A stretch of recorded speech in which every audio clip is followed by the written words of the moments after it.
Today we're going to be reading a new text called Bullies Behind Bars. You will read this text 2 times. The first time, play this video and read aloud with me. Make sure to read aloud. This is good pronunciation practice and reading fluency practice. Second, you're going to read the text on your own. Make sure to identify the key details and ideas from this text. Text number 2, Bullies Behind Bars by Carmen Moraes. Laws making bullying a crime are becoming the go-to solution.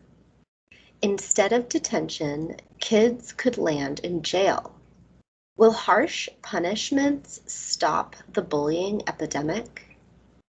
On a cold January day in 2010, 15-year-old Phoebe Prince was walking home from her high school in South Hadley, a small town in Massachusetts. Suddenly, a car pulled up beside her. It was filled with kids from her school, the last people on earth Phoebe wanted to see.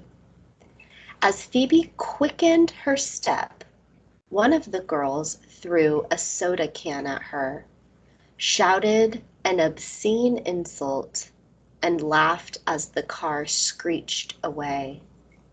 For more than 3 months, this girl and her friends had been tormenting Phoebe, a recent immigrant from Ireland. They stalked her through the school hallways, called her names, encouraged other kids to exclude and harass her, and threatened to beat her up. The abuse continued on Phoebe's Facebook wall, where the girls posted cruel messages and humiliating rumors. Phoebe had told her mother about the harassment, and her mother had complained to the school. But the torment went on. That afternoon, after Phoebe got home, she texted her friend, "I can't do it anymore." Later that night, Phoebe killed herself. Phoebe's suicide devastated her family and shocked her small town. But it was what happened next that made headlines around the country. Within weeks, the kids who had bullied Phoebe, 4 girls and 1 boy, were arrested. They were charged with crimes that included stalking and harassment. If found guilty, the students faced as many as 10 years in jail. Their arrests sparked a heated national debate. Years later, the controversy rages on. Within months,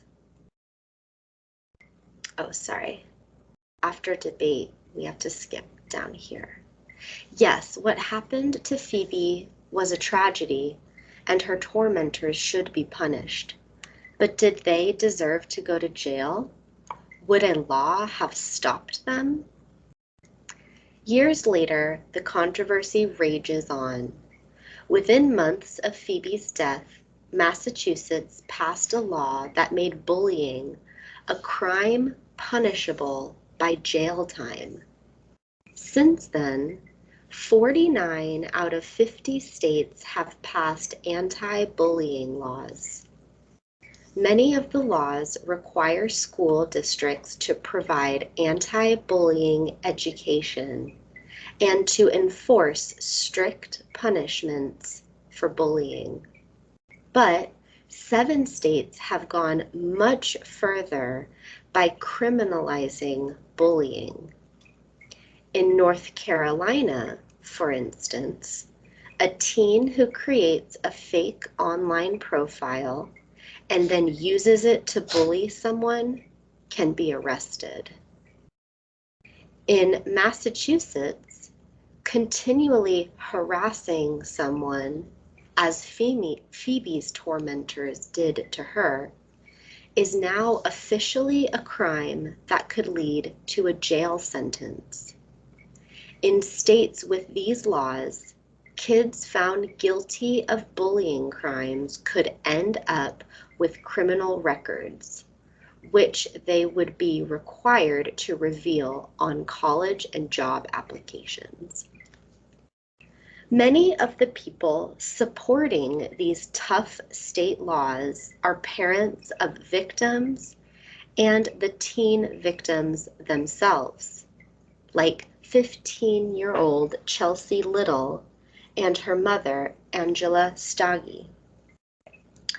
Chelsea had been bullied since middle school, harassed in school and on Facebook.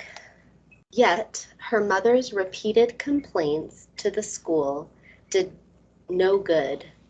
The abuse continued until Chelsea finally left school and completed 9th grade online. This summer, the Stagge family moved to a neighboring town so Chelsea could go to a new school.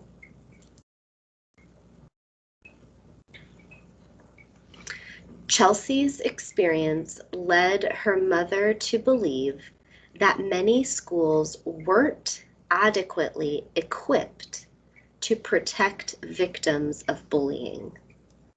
It's too big a problem for the schools to handle, Stagge said.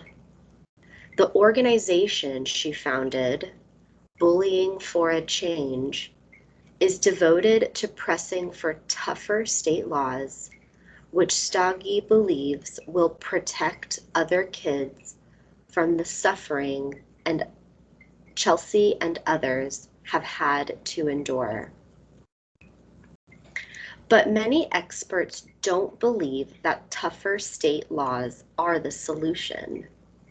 Many studies have shown that effective bullying programs focus not on punishment, but on changing the social climate of the school.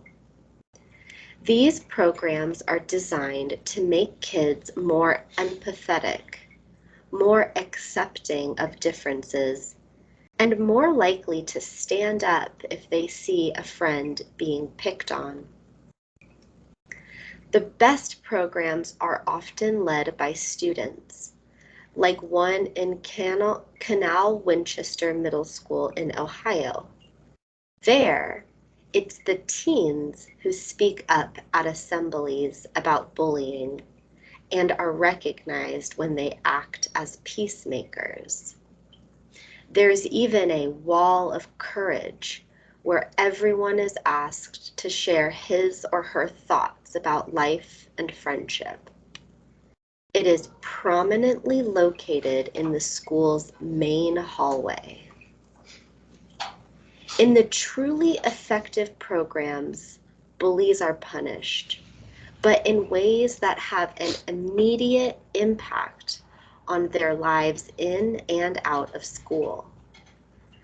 Students who harass other kids are yanked from activities, fired from school plays, banned from dances, and kicked off sports teams.